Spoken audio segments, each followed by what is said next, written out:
Vitajte na portáli Stredného odborného vzdelávania a prípravy. V nasledujúcom videotutoriále sa oboznámite s postupom tvorby vlastnej lekcie. V časti Môj portál zvoľte možnosť Moje lekcie. Následne kliknite na tlačidlo Vytvoriť novú lekciu v pravej časti obrazovky. V ďalšom kroku zadáte názov lekcie, prípadne popis alebo zadanie a kliknutím na tlačidlo Vytvoriť lekciu uložíte. Pre vyhľadanie vzdelávacích materiálov zvoľte možnosť Vyhľadať vzdelávacie materiály pre túto lekciu.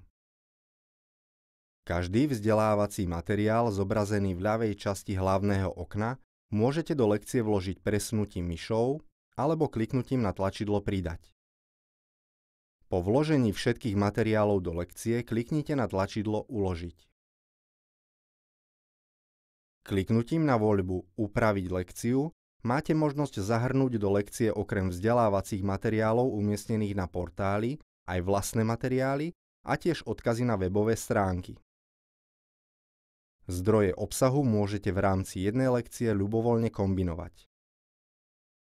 Jednotlivé vzdelávacie materiály môžete mazať, upravovať ich názvy alebo pridávať popisy. Tiež máte možnosť meniť poradie daných položiek v lekcii. Cez menu Moje lekcie vidíte všetky vami vytvorené uložené lekcie. Tie môžete zobraziť, upraviť, pridať medzi obľúbené položky, prípadne vymazať zo zoznamu lekcií.